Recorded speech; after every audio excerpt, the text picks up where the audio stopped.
जय हिंद मेरे डियर साथी, मैं आपका साथी विकास और आज हम देखने वाले हैं जैव प्रक्रम का चैप्टर का जितने भी आपके क्वेश्चन हैं, चाहे वो 2024 के क्वेश्चन में यानी प्रश्न पत्र में आया हो, चाहे 2023 के प्रश्न पत्र में आया हो। क्योंकि देखा जाए तो जैव प्रक्रम की जितनी थ्योरी वाली पोर्शन थी, कितना आपको बता देते हैं, जितनी आपकी थ्योरी वाली पोर्शन थी, मतलब क्या क्या चीज़ें हम चैप्टर में पूरा डिटेल में कवर कर चुके हैं लेक्चर बाय लेक्चर। प्लीज़ आप उससे नहीं देखे हैं तो वहाँ से हम क्या कर दिए, प्लेलिस्ट बना दिए जैव प्रक्रम का, वहाँ से आप इजीली देख सकते हैं। यानी इसमें नोट के साथ साथ कैसे आपको एग्जाम में कौन कौन सा पॉइंट हेडिंग डालनी है और उस हेडिंग के अंदर क्या क्या चीज़ लिखना है, उस सबको हम डिटेल में उसमें बता दिए हैं। और आज हम इस वीडियो में हम देखिए यानी 2024 में, मतलब ये आपके सामने ये प्यारा सा अंशाल्व है, ठीक। इस अंशाल्व में 2024 से ठीक 2023 में, मतलब जैव प्रक्रम से जितने भी आपके क्वेश्चन 2023 और 2024 से पूछे गए हैं उन सबको इसमें इंक्लूड किया गया है। इसमें जितने आपके एमसीक्यू बनते हैं सबको इसमें कंसीडर किया गया। टिप्पणी मतलब शॉर्ट आंसर कितने बनते हैं उसको यहाँ पर संक्षिप्त में किया गया है। लॉन्ग आंसर में जो 6-6 नंबर के आते हैं इस चैप्टर से, उसको सबको इसमें कंसीडर किया गया है, ठीक है। ये वीडियो देखने के बाद आपको इस चैप्टर से फुल कॉन्फिडेंस आ जाएगा कि 2025 के बोर्ड एग्जाम में एज इट इज इससे एक भी बाहर क्वेश्चन आने वाला नहीं है। क्योंकि देखिए ये जो बनाया गया ना, तो 2024 के जितने 7 सेटों में से जितने क्वेश्चन पूछा गया सब क्वेश्चन का निचोड़ यहाँ पर रखा गया। और 2023 के जितने भी क्वेश्चन किसी भी तरह से घुमा फिरा के पूछा हो सबको इसमें हम क्या कर दिए हैं, इंक्लूड कर दिए। इसमें बात की जाए क्या क्या चीज़ें हैं, तो इसमें आपको टोटल क्या क्या मिलने वाली है, टोटल एमसीक्यू मिलने वाली है, ठीक। उसके बाद आपके पास क्या हो जाए, 60 आंसर होता है ना, 60 क्वेश्चन आंसर होता है, जो कितने नंबर का होता है, 2 नंबर का या 3 नंबर का, उसको हम देखने वाले हैं। उसके बाद आपका क्या होगा, दीर्घ उत्तरी प्रश्न, जो तुम्हारे पास क्या हो गए, लॉन्ग क्वेश्चन आंसर होते हैं, ठीक है। लॉन्ग क्वेश्चन आंसर होते हैं उनको भी हम क्या कर दें, इसमें डिटेल में देखने वाले। लॉन्ग क्वेश्चन जितने भी इससे पूछे जाएंगे वो सब 6 नंबर में पूछे जाएंगे, वो भी सचित्र वर्णन के साथ आपको बताना पड़ेगा। मतलब इसमें चित्र बहुत ही जरूरी है। जैव प्रक्रम एक ही चैप्टर जिसमें चित्र आपको बनाना पड़ेगा। एक और है मस्तिष्क वाला, उसमें ज़्यादा आपको डायग्राम नहीं बनाना पड़ेगा, मगर यदि जैव प्रक्रम वाले यानी जैव प्रक्रम में चैप्टर पढ़ रहे हैं तो आपको थोड़ा सा डायग्राम के बारे में नॉलेज बताना हमारा कर्तव्य है, ठीक है। तो इन सब के हम क्या करने वाले, डिटेल में देखने वाले हैं। मतलब एमसीक्यू रहेगा इस चैप्टर में। टोटल एमसीक्यू की बात की जाए तो 16 एमसीक्यू है जो आपको हम डिटेल में बताएंगे। शॉर्ट में है, टोटल शॉर्ट में हम बताने वाले हैं। लॉन्ग में जितने भी क्वेश्चन है सब विथ डायग्राम और एक्सप्लेनेशन के साथ हम डिटेल में बताने वाले हैं। और ये वीडियो देखा जाए तो बहुत ही इंपॉर्टेंट है एग्जाम के पॉइंट ऑफ व्यू से, जो आप 2025 फरवरी में देने जा रहे हैं उनके लिए देखा जाए तो, ठीक है। क्योंकि आप ये देखिए, इससे आप क्या करेंगे, फास्ट रिवीजन की तरह देखिए, सिंपल सा देखिए क्या ऐसे हम क्या करेंगे, हर एक चैप्टर का क्या करेंगे, 2023 और 2024 में जितने भी क्वेश्चन पूछे गए हैं उसको हर एक चैप्टर का हम क्या कर देंगे, आपको प्रोवाइड करा देंगे, ठीक है। चलिए अब देखते हैं आपके मेन मुद्दे पर यहाँ पर आते हैं, ठीक है। क्योंकि ऑफलाइन वगैरह जब कोचिंग हम पढ़ाते हैं तो इसमें चैप्टर के बाद 2024 और 2023 में जितने भी क्वेश्चन पूछे गए हम टेस्ट ले लेते हैं, ठीक है। आपके सामने ये रहा, ठीक है, पहला क्वेश्चन, ये तो कोचिंग का नाम है, ठीक है। इसमें पहला क्वेश्चन क्या पूछा गया, ध्यान से सुनिए, और यदि आपको पता है तो प्लीज़ आप टिक जरूर लगाइएगा, यानी ऑप्शन जरूर बता दीजिएगा। लिखा है पहला क्वेश्चन, कोशिका प्रक्रम में ऊर्जा मुद्रा है, ठीक है। कोशिका जो प्रक्रम होता है मतलब कोशिका के अंदर जो भी क्रिया होती है, प्रोसेस होता है, उसके अंदर ऊर्जा मुद्रा है। मतलब ऊर्जा करेंसी कौन सी है, माइटोकॉन्ड्रिया है या एटीपी है या ग्लूकोज है या पायरुवेट है, आपको पहले ही बता देते हैं। यदि आप थोड़ा सा नॉलेज में पढ़े होंगे, ठीक है, या वीडियो देखे होंगे तो आपको बताया जाता है कि जितने भी आपके भोज्य पदार्थ होते हैं, क्या होते हैं, जो भी भोज्य पदार्थ होते हैं उसको ऑक्सीजन की उपस्थिति में तोड़ा जाता है, उससे, ठीक, ऑक्सीजन की उपस्थिति में तोड़ा जाता है, उससे ऊर्जा जो निकलती किसके रूप में निकलती मेरे भैया, ऊर्जा जो निकलती एटीपी के रूप में निकलती है। यानी और एटीपी क्या होती है, जिसे हम करेंसी ऑफ सेल बोलते हैं। कोशिका के अंदर कुछ भी दे दो तो लेने वाला नहीं है, केवल और केवल क्या लेता है, एटीपी लेता। और इसका फुल नेम देखा जाए तो क्या होता है, एडिनो, ठीक है। यहाँ पर क्या होता है, एडिनोसिन ठीक है, एडेनोसिन है जी, और यहाँ से क्या हो जाएगा, ट्राईफॉस्फेट होता है। ठीक है, एडेनोसिन ट्राईफॉस्फेट होता है, इसका यानी फुल नेम होता है। तो एटीपी यहाँ पर क्या जो दिया गया उस पर आप क्या कर देंगे, टिक मार देंगे, मतलब ATP is the correct option. ठीक, नेक्स्ट क्वेश्चन चलते हैं। लिखा है पित्तरस का स्राव होता है, जो पित्तरस होता है उसका स्राव कहाँ होता है। पहला ऑप्शन में दे रखा पित्ताशय द्वारा, दूसरा यकृत द्वारा, तीसरा अग्नाशय द्वारा या अमाशय द्वारा। अब ये किससे रिलेटेड है आपको बता देते। पित्तरस और ये पित्ताशय पाए कहाँ जाते हैं।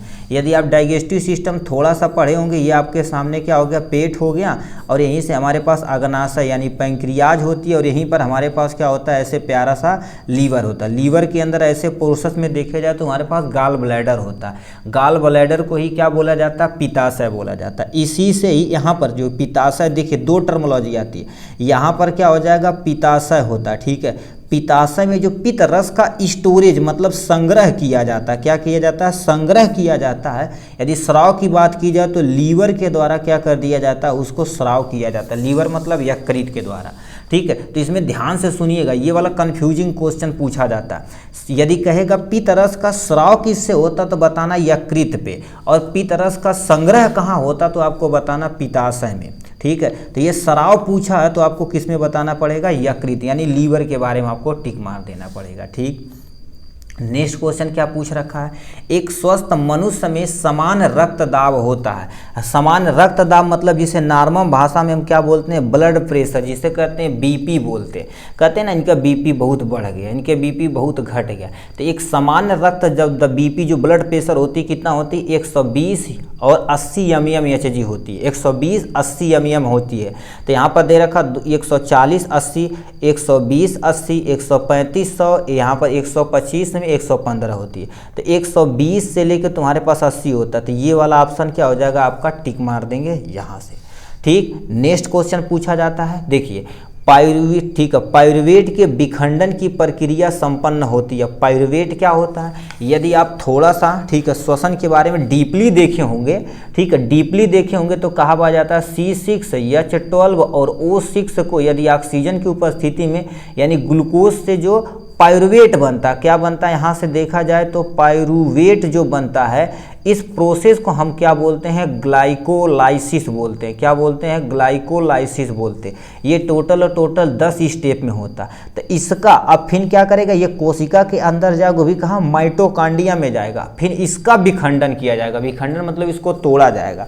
तो कह दिया है पाइरुवेट के विखंडन की प्रक्रिया संपन्न होती है, कोशिका द्रव्य में होती है, या आपके पास माइटोकॉन्ड्रिया में होती है, या लवक में होती है, या केंद्रक में होती है। तो पाइरुवेट के विखंडन की प्रक्रिया संपन्न होती है माइटोकॉन्ड्रिया में। तो माइटोकॉन्ड्रिया पे आप क्या कर देंगे, टिक मार देंगे यहाँ से। नेक्स्ट क्वेश्चन में क्या पूछा है, मनुष्य के वृक्क तंत्र से संबंधित है। मनुष्य जो वृक्क मतलब समझते हैं, थोड़ा सा यदि आपको बता दिया, वृक्क का मतलब क्या होता है भैया, किडनी होता है। जो किडनी होता है किससे संबंधित होता है, इसको आपको बता दे रहा है। देखिए इसमें वृक्क में लोग कंफ्यूज रहते हैं, तो प्लीज़ आपसे एग्जाम में यदि ऐसा क्वेश्चन है तो आपको थोड़ा सा इंग्लिश वर्जन देख लेना है, क्योंकि आपका बोर्ड एग्जाम हिंदी और इंग्लिश दोनों में होता है। ठीक है, तो इंग्लिश वर्जन से आपको थोड़ा सा समझ में आ जाएगा, क्योंकि बायो में देखा जाए कुछ ऐसे टर्मोलॉजी होती है जो आपको हिंदी नहीं समझ के इंग्लिश बड़ी तगड़ी समझ में आएगी। ठीक है, तो लिखा मनुष्य में वृक्क तंत्र से संबंधित है, पहला पोषण, दूसरा श्वसन, तीसरा उत्सर्जन और परिवहन। अभी बताओ, किडनी हमारे लिए उत्सर्जन का काम करती है, जो भी हमारे शरीर के अंदर अपशिष्ट पदार्थ होते हैं उससे शरीर से बाहर निकालती है। ठीक है, तो इस पे मार देंगे तुम्हारे पास उत्सर्जन पे आपको टिक मार देना है। ठीक, नेक्स्ट क्वेश्चन देख लिया जाए। पौधों में फ्लोएम का कार्य होता है। यानी पौधों में देखा जाए तो परिवहन 2 स्टेप में होता है। देखिए परिवहन मतलब क्या होता है, जैसे आपको क्या कर देंगे, ऐसे ऐसे हमने यहाँ बना दिया और ये क्या कर दी जाती है, ठीक है, यहाँ से मान लेते हैं पत्ती बना दी जाती है। ठीक है, ये पत्ती हो गई। पत्तियों में जो भोजन बनता है उसे फ्लोएम के द्वारा, किससे द्वारा, फ्लोएम के द्वारा एक स्थान से दूसरे स्थान तक स्थानांतरण किया जाता है। और जाइलम के द्वारा क्या होता है, जो भी हमारे पास जल जाइलम हो जाएगा। जाइलम में तो क्या जाता है, जल तथा खनिज पदार्थों को, ठीक है, जो भी खनिज पदार्थ होता है उसे एक जगह से दूसरे जगह स्थानांतरण करने के लिए जाइलम, और भोज पदार्थों के जो पत्तियों में जो खाद्य पदार्थ बना उसका एक जगह से दूसरे जगह ट्रांसफर करने का काम फ्लोएम का होता है।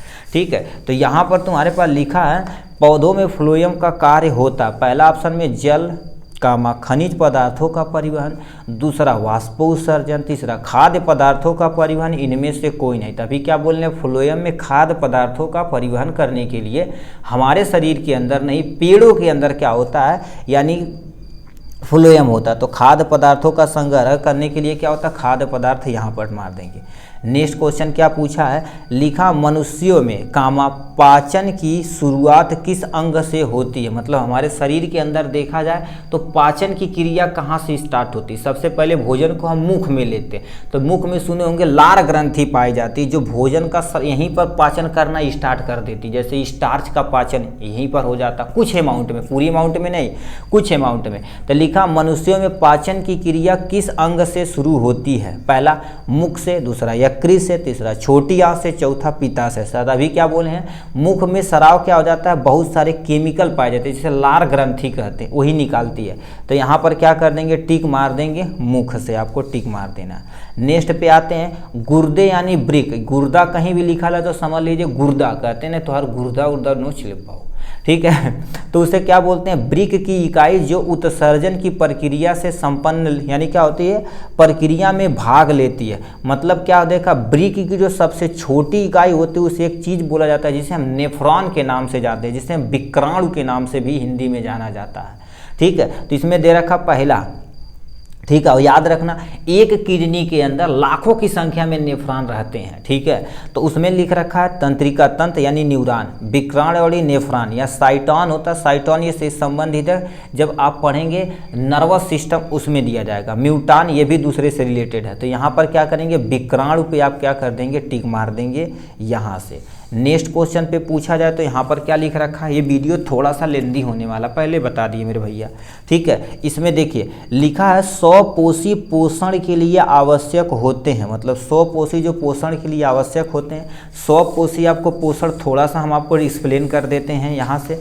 100 पोषी भोजन क्या होते हैं, सबसे पहले क्या कर देते हैं, कार्बन डाइऑक्साइड लेते हैं, प्लस में जल लेते हैं, और इसको क्या चाहिए, सूर्य का प्रकाश चाहिए। क्या चाहिए, सूर्य का प्रकाश चाहिए, ठीक है, सूर्य का प्रकाश चाहिए। और पत्तियों में क्या चाहिए मेरे भैया, क्लोरोफिल चाहिए। क्या चाहिए, क्लोरोफिल चाहिए, ठीक है, क्लोरोफिल चाहिए। तो ये क्या बनाता है, C6 बनाता है, H12 बनाता है, O6 बनाता है, प्लस ऑक्सीजन बनाता है, ये सारी चीज़ें चाहिए। मतलब इसमें यदि अब इससे 2 क्वेश्चन बनेगा आपका। अभी देखिए, यदि कहेगा प्रकाश संश्लेषण के दौरान बनने वाले उत्पाद, तो आपको क्या करना, बताना पड़ेगा, जल बताना। यहाँ पर थोड़ा सा जल वाष्प के रूप में निकलता, बट कंसीडर नहीं की जाती है, ठीक। मगर NCERT में ये नहीं दिया, अदर बुक में ये दिया हुआ है, ठीक है। तो आप लिख देना। देखिए इसमें 2 क्वेश्चन बनेगा। लिखा है तुम्हारे पास 100 पोषी पोषण के लिए, ये 100 पोषी हो गया, 100 पोषी पोषण के लिए कार्बन डाइऑक्साइड तथा जल की आवश्यकता होती है, सूर्य की प्रकाश की आवश्यकता होती है, क्लोरोफिल की आवश्यकता होती, इतना चीज़ रहेगा तो टिक मार देना, ठीक है। या एक क्वेश्चन इस पे और बन सकता है, प्रकाश संश्लेषण के दौरान बनने वाले उत्पाद क्या क्या चीज़ होते, तो इसमें ये चीज़ क्या होगा, ग्लूकोज हो गया, और यानी ऑक्सीजन हो गया, तथा जल उत्पाद के रूप में निकलता। इस पे भी 2023 में MCQ पूछा गया था। इतना एक साल, इतना एक साल, भाई कितना बढ़िया चीज़ें हैं। तो ये चीज़ तुमसे पूछ दिया है, 100 पोषी पोषण के लिए क्लोरोफिल की आवश्यकता होती है। तो देखिए आवश्यकता होती है, किस में भी बोलने हैं, कार्बन डाइऑक्साइड जल की आवश्यकता होती है, क्लोरोफिल की आवश्यकता होती है, सूर्य की प्रकाश की आवश्यकता होती है। मतलब इसमें से देखा जाए सभी की आवश्यकता होती है, जो सामने दे रखा। फिर क्या लिखा है, शरीर के बाहर से ऑक्सीजन को ग्रहण करना तथा कोशिकी आवश्यकता के अनुसार खाद्य स्रोतों के विघटन को कहते हैं। मतलब सिंपल सा क्या कर देते हैं, जब हम अपने अंदर ऑक्सीजन को लेते हैं और उसे कोशिका लेवल पर जाकर उसे क्या कर देते हैं, तोड़ते हैं, और उससे ऊर्जा निर्मुक्त की जाती है, खाद्य पदार्थों को तोड़ा जाता है, तो उस प्रक्रिया को सोचे होंगे श्वसन कहते हैं। ऑप्शन में क्या दे रखा है, उत्सर्जन दे रखा है, जनन दे रखा है, श्वसन दे रखा है, और प्रकाश संश्लेषण दे रखा। तभी क्या बोले, श्वसन में क्या करते थे, कोई भी खाद्य पदार्थों को हमारी कोशिका लेवल पे जाके ऑक्सीजन की उपस्थिति में उसे तोड़ा जाता है, तो उस प्रक्रिया को श्वसन कहते हैं। तो इसे क्या बोल जाएंगे, आपके पास क्या हो जाएगा, श्वसन हो जाएगा, ठीक है। यहाँ से हो जाएगा इनके बारे में। ठीक, अब कहेंगे बहुत सारे लोग कि सर आप डिटेल में इतने बता रहे हैं। देखिए वो वाला सिस्टम यहाँ नहीं है भाई कि मान लेते फेक आपको बताया जाए कि ये क्वेश्चन आ जाएगा, ये क्वेश्चन आ जाएगा। ठीक है, यहाँ पर जो भी चीज़ पढ़ाई जाएगी एकदम आपको डिटेल में एक्सप्लेन करके बताया जाएगा। ठीक है, इसकी वो मत करिएगा कि आप देखिए आपके पास नॉलेज होना चाहिए। ठीक है, नॉलेज होना चाहिए, अपना काम वैसे बन जाएगा। ठीक कि नहीं, आपको हम इसमें से यानी 12वां का ये सही है, 11वां का ये सही है, 13वां का ये सही है, तो ये हमें अच्छा थोड़ा सा नहीं लगता है। ठीक है, आपको जैसे मान लेते हैं नहीं पसंद है, ठीक, तो आप तो स्पीड में करके देख सकते हैं, कोई चिंता की बात नहीं है। ठीक है, नेक्स्ट क्वेश्चन में क्या पूछा, पौधों में प्रकाश संश्लेषण का उत्पाद होता है, और ये 2023 में ऐसे क्वेश्चन पूछा जाता है। अब तो टिक मार देंगे, आँख मुन्नी, ठीक है, अनबुज्झी मार देंगे। ठीक है, तो यहाँ पर क्या होता है, पौधों में प्रकाश यानी संश्लेषण का उत्पाद होता है, पहला प्रोटीन तथा ऑक्सीजन और तथा जल होता है। ग्लूकोज ऑक्सीजन जल होता है, वसा नाइट्रोजन जल होता है, वसा कार्बोहाइड्रेट तथा जल होता है। अभी क्या बोल रहे हैं, ग्लूकोज बनेगा, ऑक्सीजन बनेगा तथा जल बनेगा। तो यहाँ से आप क्या कर देंगे, इसको टिक मार देंगे यहाँ से। नेक्स्ट में आते हैं, रक्त यानी देखो रक्त दाब मापा जाता, मतलब जो ब्लड प्रेशर होता है आपको किससे नापा जाता है। अब देखिएंगे होगे, ठीक है, उसमें क्या होती है, कैसे मशीन रहती है, ठीक है, इसे लंबी सी मशीन रहती है, उसमें से ऐसे करके क्या कर दी जाती है, देखिए दो चीज़ें निकलती है, इस पर पट्टा लगा होता है, आपके हाथ में बांध दी जाती है, और इसमें गुब्बारानुमा संरचना होती है, ऐसे ऐसे दाबते हैं तो आपको ब्लड प्रेशर मेजर किया जाता है। उस मशीन का नाम क्या होता है, स्फैग्मोमैनोमीटर होता है। ठीक, तो ऑप्शन में क्या दे रखा, स्फैग्मोमैनोमीटर कामा स्टेथोस्कोप से याद रखना हार्ट बीट मेजर किया जाता है। यदि कहेगा हार्ट बीट किससे मेजर किया जाता, हृदय की धड़कन किससे मेजर किया जाता, तो स्टेथोस्कोप। स्टेथोस्कोप डॉक्टर देखेंगे ऐसे कानों में लिए रहते हैं, कंधों पे रखे रहते हैं, ऐसे रहेगा तो स्टेथोस्कोप रहेगा। माइक्रोस्कोप तो आपका क्लासेस वगैरह में देखे होंगे। माइक्रोमीटर मतलब जो मीटर को बहुत सूक्ष्म मात्रा में नाप लेता, अब तुम सोचो 10⁻³ में नाप लेता, तो यानी किस पे मार देंगे आपको, स्फैग्मोमैनोमीटर पे द करेक्ट ऑप्शन हो जाएगा।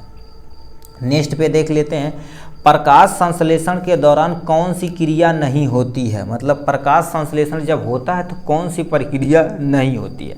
ठीक है, अब देखो क्लोरोफिल द्वारा प्रकाश ऊर्जा को अवशोषित करना, ये तो होता ही होता है।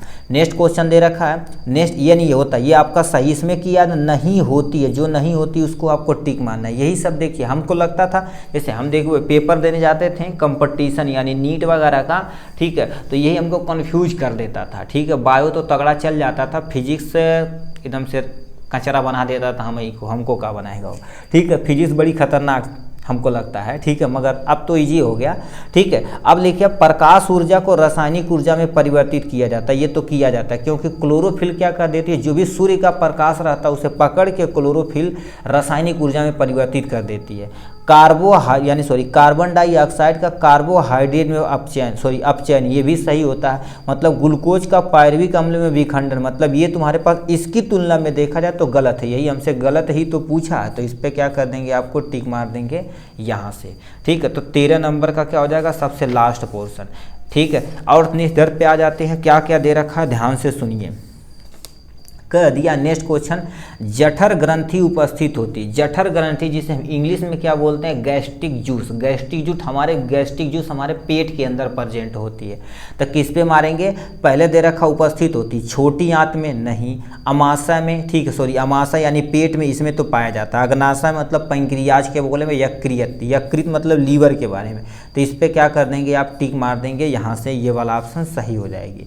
अब क्या लिखा, कूपिका यानी वायु कोष्ठक पाई जाती है। कूपिका क्या होती है, जब आप थोड़ा सा लंग्स पढ़े होंगे, ठीक है, देखिए आपके पास क्या होगा, थोड़ा सा यदि लंग्स पढ़े होंगे, ऐसे हो गया, ये तुम्हारे पास लंग्स हो गया ऐसे, तो यहाँ से क्या कर देती, इसमें छोटी छोटी ऐसे कूपिका पाई जाती है। ये जो कूपिकाएँ होती हैं, ठीक है, ये कूपिका होती है हमारे फेफड़े के अंदर पाई जाती है। तो पहले लिखा यकृत में पाई जाती है, फेफड़ों में पाई जाती है, अमाशय में पाई जाती है, या जीभ में पाई जाती है। तो याद रखना मेरे भाई, जो कूपिका होती है क्या होती है, फेफड़ों में पाई जाती है। किस में पाई जाती है मेरे भाई, फेफड़ों में पाई जाती, तो फेफड़ा इज द करेक्ट ऑप्शन।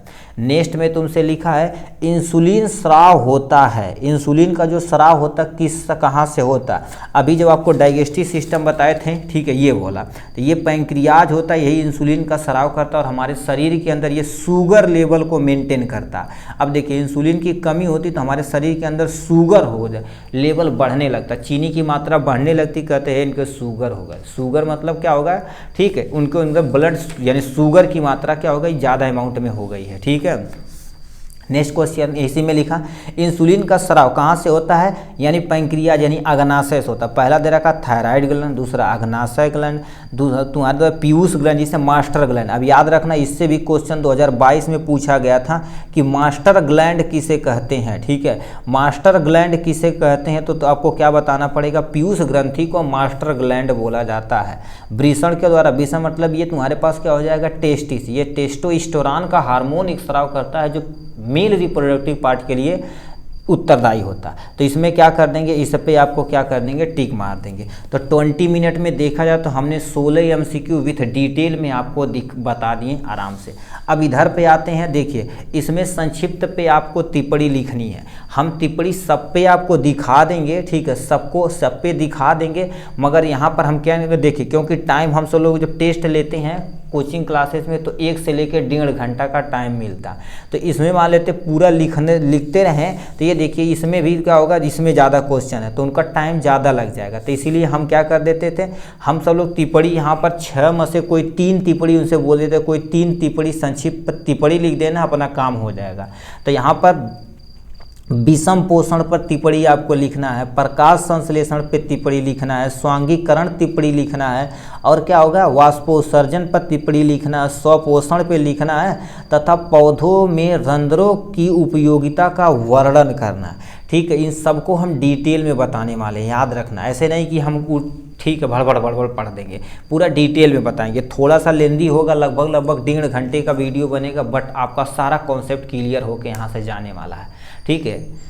चलिए देखते हैं इसको, ठीक। तो हम विषम पोषी, ये जो दिया गया है विषम पोषी पोषण पर, इस पे हम टिप्पणी देखते हैं, ठीक है। ये देखिए आपके सामने ये रहा प्यारा सा, ठीक है। देखिए आपको ऐसे नोट करना है, देखिए जैसे हम लिखे ऐसे एग्जाम में एज इट इज लिख देंगे, 2 नंबर आपका बन जाएगा।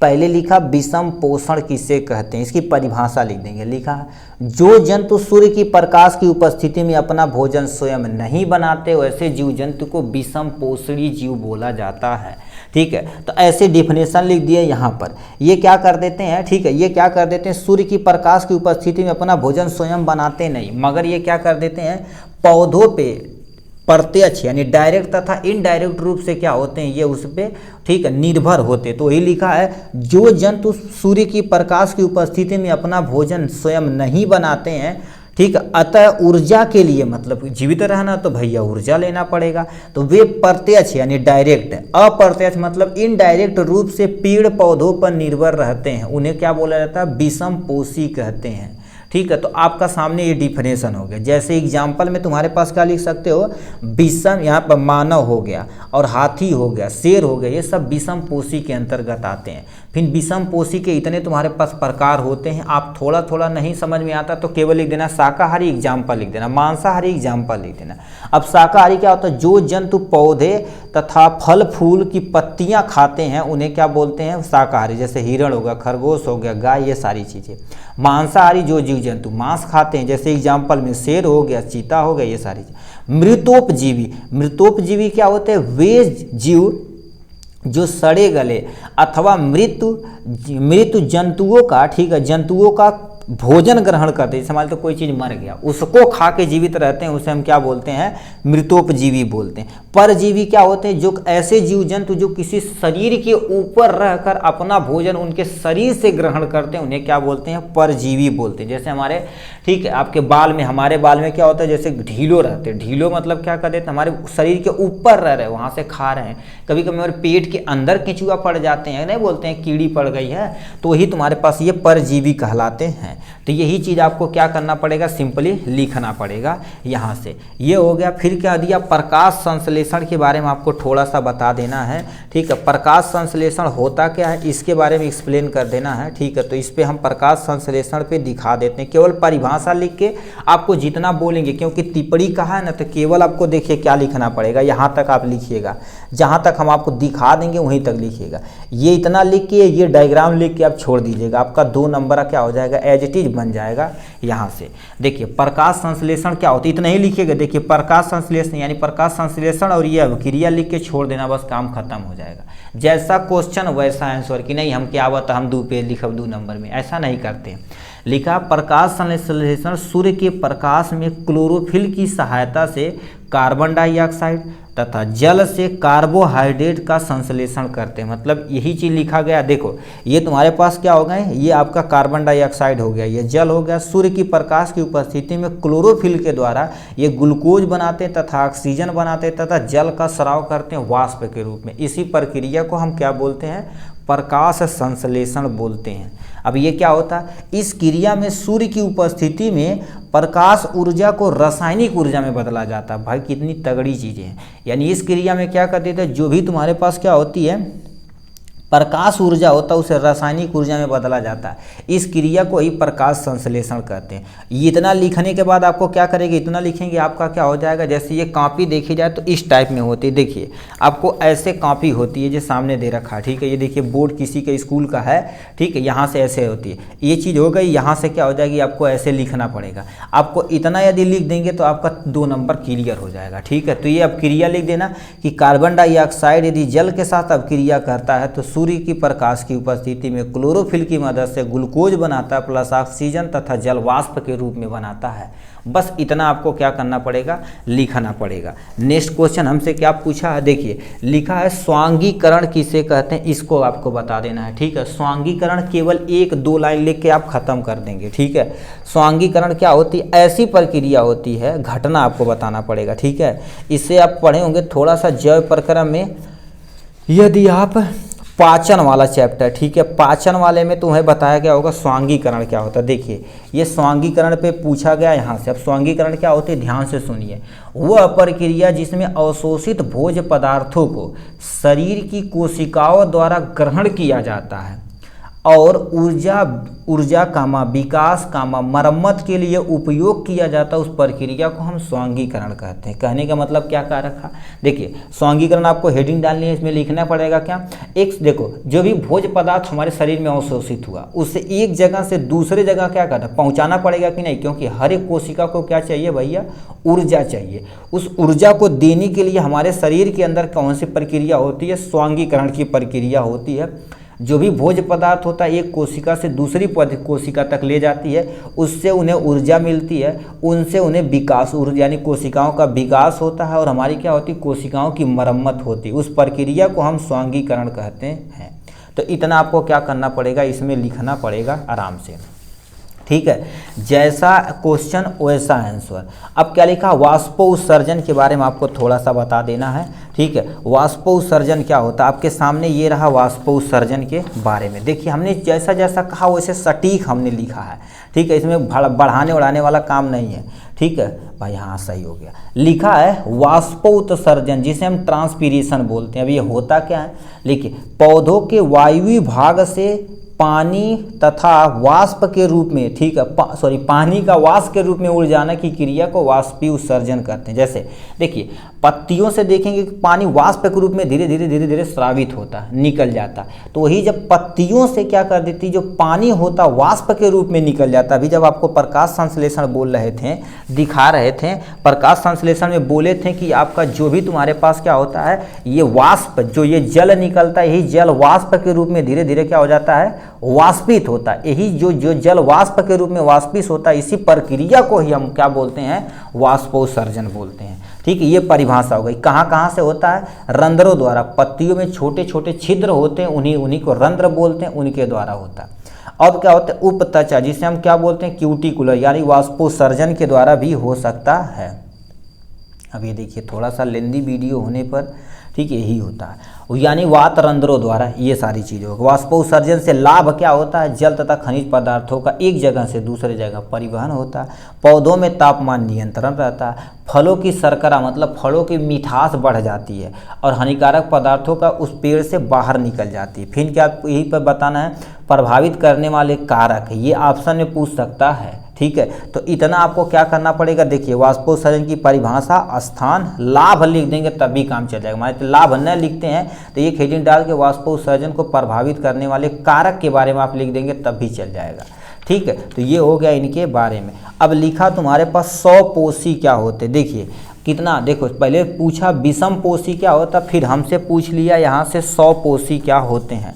तो वही चीज़ आपको जो 100 पोषी थे, विषम पोषी लिखे थे, उसके जस्ट ऊपर 100 पोषी की परिभाषा और एग्जाम्पल देके के आपको ख़त्म कर देना है। तो ये आपके सामने 100 पोषी का दिया हुआ है। जो पौधे व जीव जंतु अपना भोजन अकार्बनिक यौगिक जैसे कार्बन डाइऑक्साइड तथा जल की सहायता से क्लोरोफिल की मदद से प्रकाश संश्लेषण द्वारा अपना भोजन स्वयं बनाते हैं, 100 पोषी कहलाते हैं।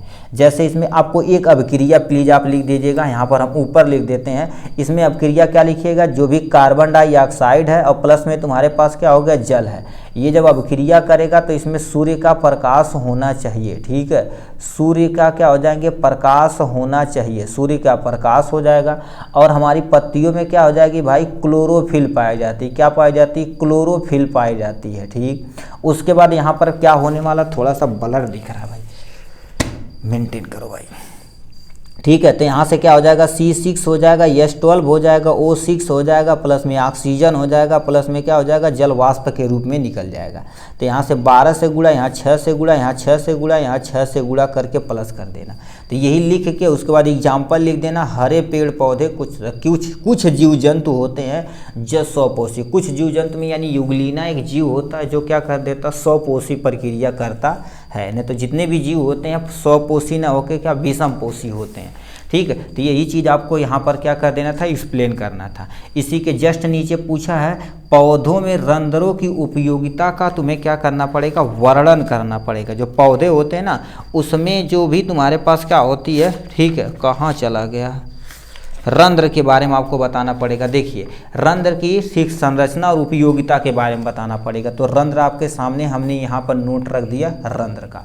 देखिए भाई थोड़ा सा ब्लरिंग हो रही है, वीडियो लेंदी होने पर मोबाइलें थोड़ा हीट हो जाती भाई थोड़ा सा। ठीक है, क्या किया जाए, चलिए बट मैनेज करना आपका। ठीक है, थोड़ा सा आप मैनेज करेंगे, थोड़ा सा हम मैनेज करेंगे, जो दिखना चाहिए आपको सही से। ठीक, देखिए रंध्र पत्तियों की सतह पर सूक्ष्म छिद्र होते हैं, उन्हें रंध्र कहते हैं। यानी पत्तियां जो होती है उसके यानी उसकी सतह पर छोटे छोटे छिद्र होते हैं जिसे रंध्र बोलते हैं। ये क्या कर देते हैं, प्रकाश संश्लेषण के लिए गैसों का आदान प्रदान, मतलब प्रकाश संश्लेषण के लिए कार्बन चाहिए, उससे निकलने वाला ऑक्सीजन को बाहर निकालने का आदान प्रदान कहते हैं। ये रंध्रों द्वारा ही संपन्न होती है।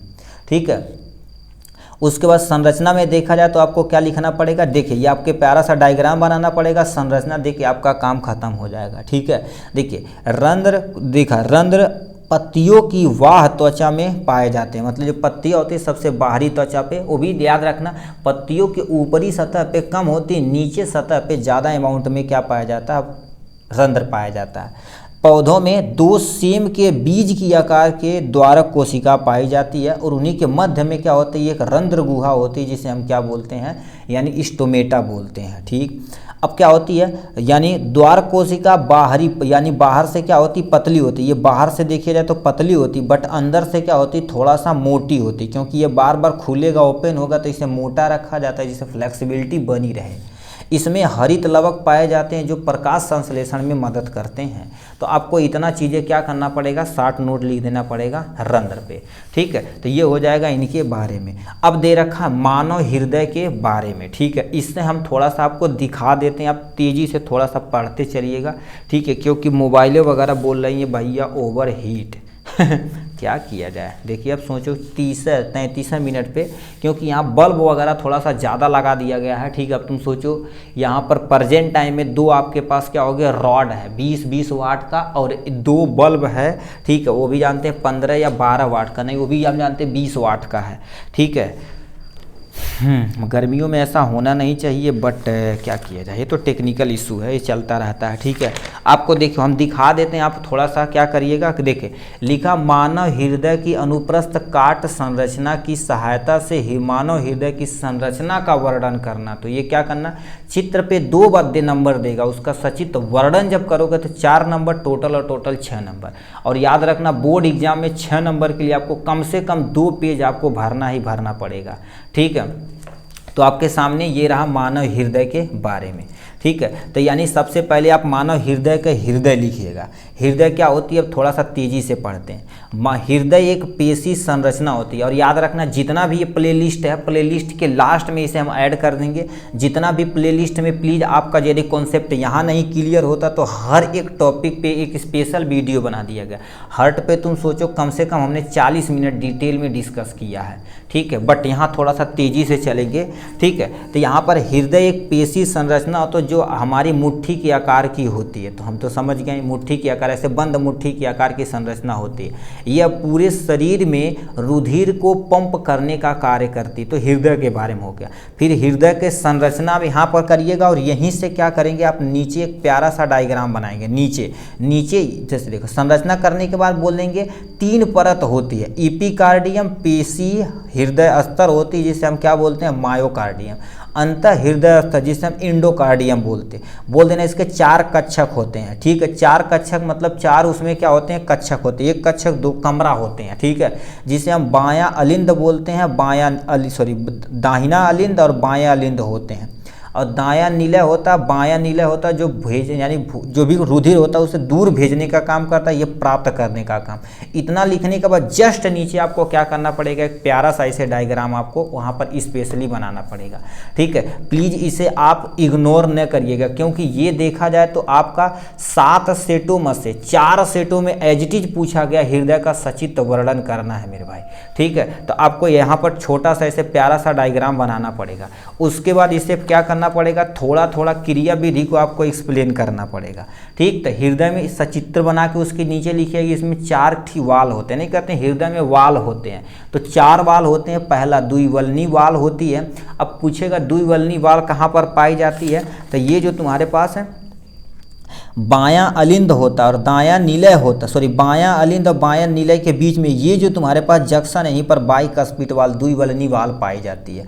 अब ट्राइकस्पिड वाल पूछेगा तो क्या बताना पड़ेगा, दायां अलिंद, ठीक है, दाहिना अलिंद और दायां निलय के बीच में ये जो पोर्शन पाया जाता है यहाँ पर ट्राइकस्पिड वाल पाई जाती है, ठीक है। तो ये 2 वाल मेनली होती है। उसके बाद महाधमनी वाल होती है, उसके बाद यानी फुसफुस वाल होता है जिसे पल्मोनरी वाल बोलते हैं। उसके बाद इसकी क्रिया विधि को आपको डिटेल में यहाँ से क्या करना पड़ेगा, एक्सप्लेन करना पड़ेगा, ठीक है। तो क्रिया विधि का एक्सप्लेन करने के लिए आपको थोड़ा सा यहाँ से इसे तेज़ी से आप पढ़ सकते हैं। ये क्या बोल रहा है, ऑक्सीजन युक्त। हम यहाँ पर क्या कर देते हैं, ये जो पढ़ने से दिखा देते हैं उसके बाद हम डायग्राम पे बोल देते हैं तो आपको इजीली समझ में आ जाएगा। ये एक पॉइंट हो गया, ये दूसरा पॉइंट। आप पॉइंट वाइज स्क्रीनशॉट भी ले सकते हैं, चाहे नोट भी कर सकते हैं, ठीक है। ये हो जाएगा यहाँ से। उसके बाद यहाँ से आप स्क्रीनशॉट ले सकते हैं इजीली। अब ये सब चीज़ का रखा इस डायग्राम में आप इजीली समझ सकते हैं। कहेंगे ये सर डायग्राम नहीं दिख रहा, बट आप एक्सप्लेन करेंगे तो आपको सारा चीज़ क्लियर हो जाएगा। ये देखिए आपके पास क्या होगा, लंग्स हो गया। यहाँ से हमारे शरीर के अंदर ऑक्सीजनेटेड ब्लड आता है, मतलब ऑक्सीजन युक्त ब्लड आता है। तो एक नस होती है ऐसे जिसे हम क्या बोलते हैं, ठीक है, क्या बोलते हैं, फुसफुस सिरा यानी पल्मोनरी वेन, जिसमें क्या हो जाता है, ऑक्सीजनेटेड ब्लड आता। प्लीज़ आप इसे स्टार लगाइएगा, क्यों, अभी रीजन बताएंगे, ठीक है। उसके बाद हमारा हृदय का क्या होता है, 4 चेंबर होता है, यहाँ से 4 चेंबर होता है, ठीक है। ये आपके सामने क्या हो जाएगी, 4 चेंबर। इसे लेफ्ट आर्ट्रियम बोलते हैं, इसे लेफ्ट वेंट्रिकल बोलते हैं, इसे राइट आर्ट्रियम बोलते हैं और इसे राइट वेंट्रिकल बोलते हैं। दायां बायां अलिंद वगैरह वो चीज़ें हो गई, ठीक। तो सबसे पहले हमारे फेफड़े से क्या होता है, जो भी ऑक्सीजनेटेड ब्लड आता है, शुद्ध ब्लड हमारे शरीर के अंदर हृदय के इस वाले पोर्शन में आता है। ये जब पिचकता है तो ये बाइकस्पिड वाल की मदद से लेफ्ट आर्ट्रियम में चला जाता है। लेफ्ट आर्ट्रियम में आने के बाद ये क्या कर दिया जाता है, ये जब वाला पोर्शन पिचकता है तो इसे जब पिचकाया जाता है तो ये पूरे शरीर में भेज दिया जाता है।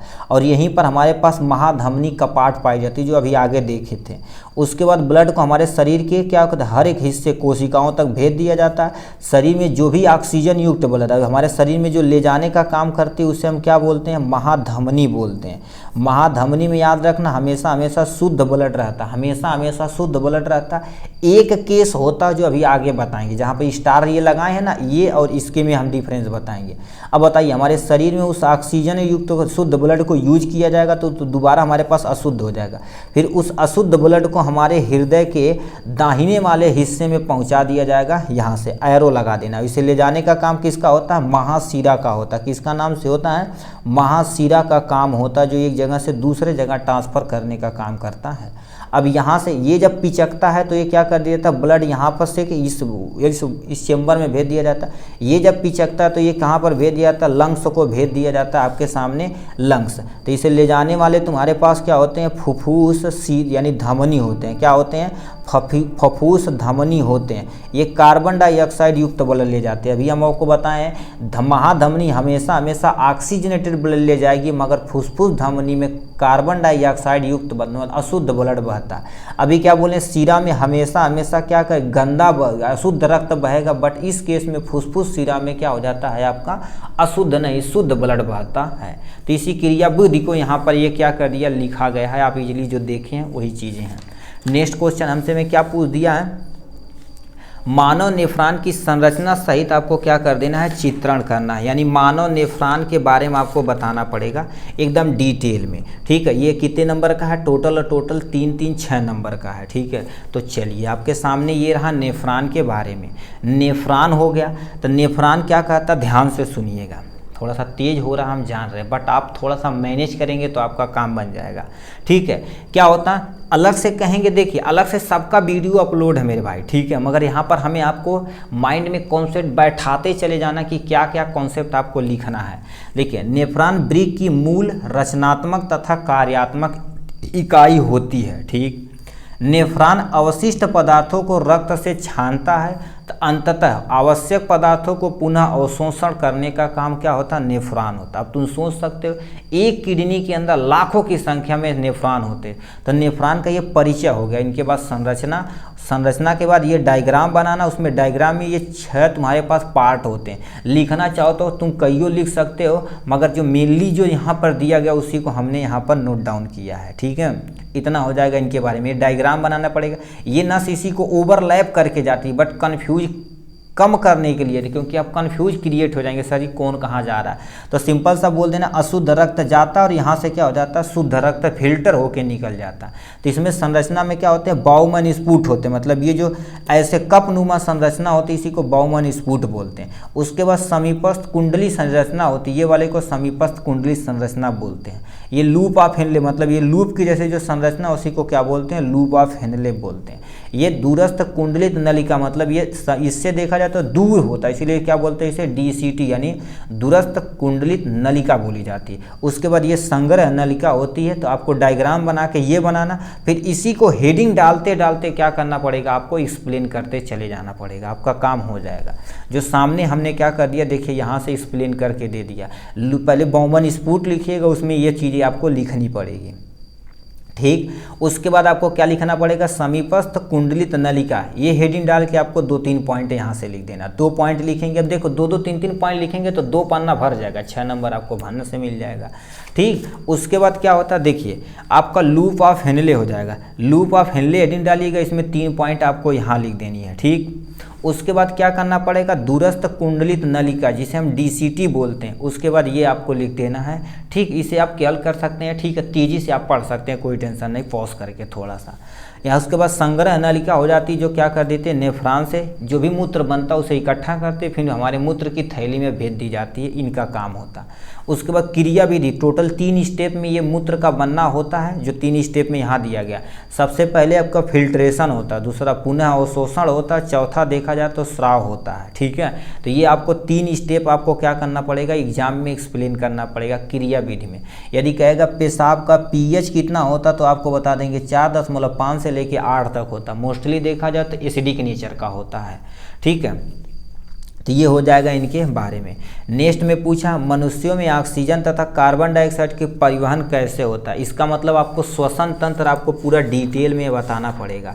ठीक है, मानव जो श्वसन तंत्र होते हैं ना, ठीक, उसको आपको डिटेल में बताना पड़ेगा एकदम अच्छे तरीके से। ठीक है, मानव श्वसन तंत्र। ठीक है, तो मानव श्वसन तंत्र आपको क्या करना पड़ेगा? यहाँ से आपको पूरा डिटेल में बताना पड़ेगा। ये देखिए, क्योंकि कहा है ऑक्सीजन तथा कार्बन डाइऑक्साइड के संवहन के बारे में आपको बता देना है। ठीक है, तो इसके बारे में आपको बताना पड़ेगा डिटेल में बेटा। ठीक। तो देखिए मानव शोषण आप हेडिंग डाल के ये लिखिएगा, उसके बाद इनके बारे में थोड़ा सा परिचय लिख के संरचना डाल के ये क्या करना पड़ेगा, ठीक है, संरचना डाल के आपको क्या करना पड़ेगा, ऐसे प्यारा सा डायग्राम बनाना पड़ेगा। उसके बाद ये चीज़ें आपको क्या करनी पड़ेगी, एक्सप्लेन करनी पड़ेगी। देखिए कितना ब्लर टाइप में दिख रहा है, एक्चुअल में सीधा सही शुद्ध देना चाहिए, ठीक है, बढ़िया तो दिख रहा भाई अब, ठीक है। तो इसे आप क्या कर सकते हैं, देखिए पहले शोषण के बारे में थोड़ा सा लिख देना, उसके बाद क्या करना, संरचना हेडिंग डाल के चित्र बना देना। इस चित्र में कौन कौन से पार्ट हैं जो सामने दी गई है, इसी पार्ट को क्या करना है, हेडिंग डाल के थोड़ा थोड़ा आप लिखेंगे, आपका 2 पेज भर जाएगा, ठीक है। तो आपके सामने उसके बाद यहाँ से देखो पहले तुम्हारे पास क्या होता है, ये वाले पोर्शन को नशा द्वार बोलते हैं, इस वाले जंक्शन को हम क्या बोलते हैं, ग्रसनी बोलते हैं। जिससे यहीं पर जंक्शन पॉइंट होता है, जो खाना वाली पॉइंट और हवा वाली पॉइंट दोनों यहीं पर आके क्या करती हैं, मिलती हैं। उसके बाद ये वाला जो पोर्शन ऐसे बनाया गया ना, इसी को कंठ बोलते हैं, जहाँ से आवाज़ प्रोड्यूस होती है। श्वास नली, ये वाली जो यहाँ से लेके यहाँ तक जो नली होती है, उसी को हम क्या बोलते हैं, श्वास नली बोलते हैं। उसके बाद श्वास नली के जो ये वाला पोर्शन होता है, ये वाला जहाँ पर 2 जंक्शन पॉइंट होता है, इसे श्वसनी बोलते हैं। इस वाले को क्या बोलते हैं, 5वां नंबर श्वसनी बोला जाता है, ठीक। फिर आगे चल के इसमें हम नहीं बनाए, आगे चल के इसमें क्या हो जाती है, देखो डिवीजन होती है, तो इसे क्या बोलते हैं, फुसफुस बोलते हैं, जिसे ब्रंकियोल बोलते हैं, ठीक। और आगे चल के ये गुब्बारे नुमा संरचना, ऐसे जो गुब्बारे नुमा संरचना बनाई जा रही है, उसी को हम एल्वुलाई यानी कुपिका बोलते हैं। इतना आपको लिखना पड़ेगा। फिर इसी की हेडिंग डाल के थोड़ा इनके बारे में लिख देंगे, 2 लाइन लिखेंगे तो बताओ 7 पॉइंट है, 7 दूनी 14 आपका याद हो जाएगा भन्न से। और याद रखना, देखिए ऐसे हेडिंग डाल के थोड़ा सा आपको क्या कर देना है, यहाँ से लिख देना है, ठीक है। ये हो गया इनके बारे में। और देखिए थोड़ा आप लिखेंगे तो काम हो जाएगा। देखिए एक हेडिंग डालने के बाद 1 लाइन छोड़ के दूसरी हेडिंग डालिए, जैसे स्पष्ट दिखे, अच्छा ये हेडिंग अलग है, ये हेडिंग अलग है एग्जाम में। तो ग्रसनी हेडिंग डाल के आप क्या करेंगे, यहाँ से लिख देंगे। कंठ हेडिंग डाल के थोड़ा सा यहाँ से लिख देंगे। श्वास नली हेडिंग डाल के इसके बारे में थोड़ा सा लिख देंगे, ठीक है। श्वसनी तथा फुसफुस के बारे में आप क्या कर देंगे, यहाँ से थोड़ा सा लिख देंगे। उसके बाद कुपिका हेडिंग डाल के गुब्बारे जैसी संरचना होती है, ये लिख के थोड़ा सा क्या कर देना है, यहाँ से देखिए एक्सप्लेन किया है, तो यहाँ से एक्सप्लेन करके आपका 2 पेज भर जाएगा। देखिए जैसा क्वेश्चन रहेगा उसी तरह से हमने फॉर्मेट बना दिया है, ठीक है। आप उतना ही लिखेंगे और वादा करते हैं भाई कम से कम इससे 98% आपका एज इट इज एग्जाम में मैच कर जाएगा, और उतना 150% कोई टीचर कभी भी काट नहीं सकता है, ठीक है। तो ये हो जाएगा इनके बारे में। फिर क्या पूछा, मानव के वृक्क की संरचना मतलब किडनी के बारे में बताना तथा उसके कार्यों का भी तुम्हें क्या करना पड़ेगा, उल्लेख करना पड़ेगा, ठीक है। मानव किडनी आपको बनाना पड़ेगा थोड़ा सा। देखिए मानव उत्सर्जन तंत्र, इसके बारे में आपको देखिए, ये तो किडनी बताए हैं ना, चलो कोई टेंशन नहीं। मानव उत्सर्जन तंत्र किडनी के बारे में बताना, तो देखिए किडनी हमारे पास बीन शेप स्ट्रक्चर होती है, इसमें 3 चीज़ें 4 चीज़ होते हैं, 1 2 किडनी, तो किडनी की संख्या 2 होती है। और ये जो नली आ रही है, ठीक है, किडनी से ये जो नली आ रही है इसे क्या बोलते हैं, मूत्रवाहिनी बोलते हैं। और ये जो मूत्राशय जिसे हम पेशाब की थैली बोलते हैं, मूत्र मार्ग, इसी से हम अपने शरीर से पेशाब को बाहर निकालते हैं। तो ये संरचना में क्या करना पड़ेगा, देखिए सबसे पहले मानव उत्सर्जन में यदि पूछा है तो उत्सर्जन की आपको परिभाषा लिखनी पड़ेगी।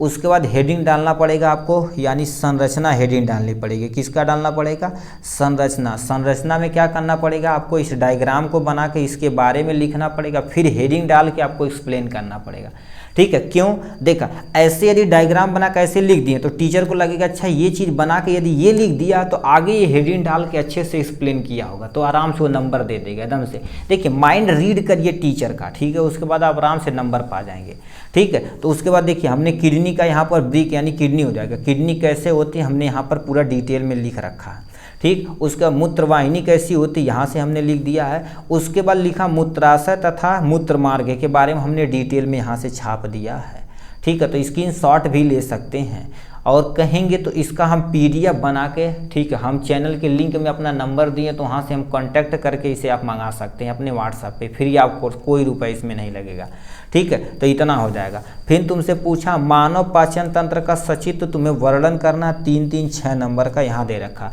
तो मानव, ठीक है, पाचन तंत्र में सबसे पहले आपको जाना पड़ेगा इधर, ठीक है। देखिए इतना चीज़ होता है मानव पाचन तंत्र में, आपको एक्सप्लेन करना पड़ेगा 3 3 6 नंबर के लिए। देखिए मानव पाचन तंत्र या मानव पोषण तंत्र पूछे तो सबसे पहले पाचन की यानी क्या लिखनी पड़ेगी आपको, परिभाषा लिखनी पड़ेगी। ये पाचन की परिभाषा हो गई। पाचन देखा जाए तो क्या होगा, ये फ्लो चार्ट बनाना पड़ेगा। अब आहार नली कहाँ से क्या स्टार्ट होती है, ग्रंथियाँ कहाँ से क्या स्टार्ट होती है, आपको देखिए संरचना में डाल के प्यारा सा यानी डायग्राम बनाना पड़ेगा। और इस डायग्राम में कितने चीज़ हैं, मुख होते हैं, ग्रसनली होती है, पेट होता है, और हमारे पास छोटी आंत के बाद बड़ी आंत, बड़ी आंत के बाद मलाशय, मलाशय के बाद गुदा द्वार। उसके बाद ग्रंथियां देखे जाए तो हमारे मुंह में 3 जोड़ी ग्रंथियां पाई जाती हैं। तो ग्रंथियां, लार ग्रंथि लिखना पड़ेगा, यकृत लिखना पड़ेगा, अग्नाशय। उसके बाद एक एक हेडिंग डाल के इन्हीं के बारे में थोड़ा थोड़ा लिखना पड़ेगा। देखिए मुख के बारे में हमने हेडिंग डाल के थोड़ा सा लिख दिया। दांत के बारे में, मुख में हमारे पास दांत पाए जाते हैं, जीभ पाए जाते हैं, तो इसको बोल दिया यहाँ से। अब कोई पूछेगा डेंटल फार्मूला क्या होता तो बता देना 2 1 क्या होता है, 2 1 2 3, 2 1 2 3 ये पूछा जाता है, ठीक है। और क्या हो जाएगा, ग्रास नली के बारे में, यहाँ नली नुमा संरचना होती, करती क्या है, यहाँ पर आपको क्या कर देना, नोट डाउन कर देना, ठीक है। फिर तुम्हारे पास देखो जो पेट की हेडिंग डाल के आपको पेट के बारे में थोड़ा सा लिख देना। यही पूछा गया था एमसीक्यू में, जठर ग्रंथि कहाँ पर पाई जाती, तो बोलेंगे पेट के अंदर। ऐसे थ्योरी पढ़ेंगे तो एमसीक्यू अपने आप बन जाता है, ठीक है। तो ये सारी चीज़ें हो गई यहाँ से, ठीक है। ये होगा छोटी आंत में क्या हो जाएगी, यहाँ से देख सकते हैं आप छोटी आंत के बारे में। फिर बड़ी आंत के सबसे ला के हम क्या कर दिए हैं, यहाँ से ख़त्म कर दिए हैं, ठीक है, क्योंकि यही आपको क्या करना पड़ेगा, एक्सप्लेन करना था, ठीक है। तो हमने एक्सप्लेन यहाँ से आपके सामने कर दिया। फिर पूछा है पाचक एंजाइमों के कार्यों का तुम्हें क्या करना पड़ेगा, उल्लेख हो भाई। अभी तो ठीक पोषण की क्रिया के लिए यकृत, लार और के बारे में थोड़ा सा बता देना भाई। ये लार ग्रंथि होती है, ठीक है, लार ग्रंथि है। लार का जो पीएच होता है कितना होता है, 5.6 से लेके 7, यानी 6 से लिख देंगे 8 के बीच में होता है। एक दिन में लगभग 1.5 लीटर लार निकलता है। और इसमें एंजाइम देखा जाए टाइलिन होगा, एमाइलेज होगा, लाइसोजाइम, ये सब पाए जाते हैं, ठीक है। और यकृत देखा जाए तो हमारे शरीर की सबसे बड़ी, अब देखो क्या लिखा है, पित्त रस का स्राव पित्ताशय से, यानी देखो पित्त रस का स्राव करता है, मतलब यकृत पित्त रस का स्राव करता है। लेकिन पित्त रस का संग्रह कहाँ पर होता, पित्ताशय मतलब गाल ब्लैडर के अंदर होता है। देखिए यही चीज़ें लिखी गई थी वहाँ पर, ठीक है। यकृत का कार्य क्या होता है, देखिए क्योंकि ये कहेंगे सर अभी के थोड़ा सा बड़ा लिख दिए। यकृत एक बार पूछा गया था, यकृत ठीक है क्या होता है और उसके कार्यों का वर्णन करना। तो यकृत यहाँ से लिख देना, कार्यों का वर्णन यहाँ से लाके यहाँ तक आपको ख़त्म कर देना। देखिए ऐसे ऐसे थोड़ा सा कर देते हैं स्क्रीनशॉट। देखिए यकृत और यकृत के कार्य हो जाएगा, बस आपका ख़त्म हो जाएगा। अग्नाशय थोड़ा सा क्या कर देंगे, यहाँ से लिख रखा है, ठीक है, ये हो गया, ठीक। इतना आपको क्या करना पड़ेगा, एक्सप्लेन करना था, ठीक है। लास्ट में क्वेश्चन पूछा मानव पाचन पाची यानी मानव एंजाइमों का कार्यों का वर्णन करना, कितने नंबर का, 4 नंबर का। ये 60 नोट पूछा है। तो एंजाइम क्या होते हैं, देखिए एंजाइम क्या होते हैं आपकी परिभाषा लिख देंगे, ठीक है। एंजाइम क्या होते हैं उनकी परिभाषा, और उसमें कौन कौन से एंजाइम पाए जाते हैं, उनके कार्य क्या होते हैं और किस ग्रंथि से निकलते हैं, हमने टेबल के फॉर्म में एक्सप्लेन कर दिया गया। तो ये यानी पहले हेडिंग डालेंगे एंजाइम की परिभाषा। अब चाहे तो आप क्या कर सकते हैं, ऐसे ऐसे हेडिंग डाल के चाहे आप सेंटेंस में भी लिख सकते हैं, चाहे ये फ्लो चार्ट बना सकते हैं आराम से, ठीक है। तो ये आपके फ्लो चार्ट देखो, ग्रंथि और उस ग्रंथि से कौन सा एंजाइम निकलता है और उस एंजाइम का कार्य क्या होता है और वो किस स्थान पर पाई जाती है। यानी लार ग्रंथि मुंह में पाई जाती है जो सामने दिया गया है, ठीक है। तो अमाशय, अग्नाशय, यकृत, याता यानी क्या होती है, आंतरी रस जैसे आंत में होती है, ये सब चीज़ छोटी आंत में हो गई। इतने तुम्हारे पास क्या करना पड़ेगा, एक्सप्लेन कर देना है यहाँ से, ठीक है। तो ये हो जाएगा इनके बारे में। नेक्स्ट में क्या पूछा, आक्सी तथा अनाक्सी श्वसन में क्या करना था, अंतर बताना था। आक्सी तथा अनाक्सी श्वसन में अंतर, ये कितने नंबर का, 3 नंबर का पूछा था।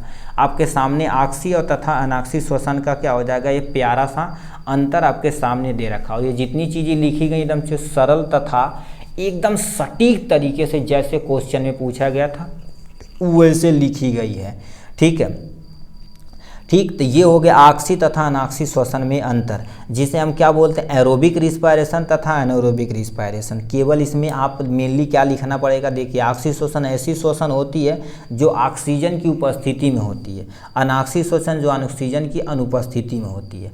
इसमें ग्लूकोज का पूर्ण रूप से यानी क्या होता है, ठीक है, यानी ऑक्सीकरण होता है जिससे ऊर्जा ज़्यादा निकलती। तो बोलेंगे आक्सी श्वसन में ऊर्जा की मात्रा ज़्यादा निकलती, इसमें कम निकलती है, ठीक है। इसमें क्या होता है, ग्लूकोज का ऑक्सीजन की उपस्थिति में तोड़ा जाता है तो एटीपी जो ऊर्जा निकलती ज़्यादा निकलती, इसमें कम निकलती है। ये क्या होती है, कोशिका द्रव्य के साथ साथ माइटोकांड्रिया में होती है। ये कोशिका, ये केवल, ठीक है, ये क्रिया केवल कोशिका द्रव्य में होती है, मतलब साइटोप्लाज्म में होता है, बस इतना आपको क्या कर देना था, बताना था। इस तरह से देखा जाए तो टोटल हमने क्या कर दिया जी, इस चैप्टर से जितने MCQ पूछे गए थे, ठीक है। और याद रखना ये आपके पास आंसर सामने है, तो यहाँ से हमने केस में कंसीडर किया है, देखिए सेट नंबर 1 से जो कि 8 यानी कितना 8 से 24 IG हो जाएगा, उसके बाद यहाँ से IK हो जाएगा, ठीक है। देखिए उसके बाद यहाँ से या IL हो जाएगा, IM हो जाएगा, ठीक है। उसके बाद IN हो जाएगा, ठीक है। उसके बाद यहाँ से नीचे आई हो जाएगा 6 से टोटल हमने 7 सेटों में से यहाँ से लिया है। और उसी तरह से 2023 में जितने क्वेश्चन 7 सेट आपके सामने ये रखा, तो इतने में से हमने क्या कर दिया, देखिए इतने में से हमने क्या कर दिया, जितना भी तोड़ मचोड़ था इसका जैव प्रक्रम का, सब हमने इससे खोज खोज के हर एक क्वेश्चन को इसमें कंसीडर किया है। लक बाई चांस मान लेते कोई क्वेश्चन बच जाता तो प्लीज़ आप कमेंट बॉक्स में उसे लिखिएगा, उसका सॉल्यूशन पे तुरंत ही वीडियो बना दिया जाएगा। और याद रखना इसका यदि आपको PDF चाहिए तो लिंक हम अपने क्या करेंगे, चैनल के लिंक में अपना नंबर डाल देंगे, तो वहाँ से आप क्या कर सकते हैं, हमें कांटेक्ट करके इजीली आपका इसका PDF मंगा सकते हैं, ठीक। तो चलिए आज के लिए बस इतना ही, फिर मिलेंगे नेक्स्ट वीडियो में नेक्स्ट टॉपिक के साथ। तब तक के लिए bye bye and take care.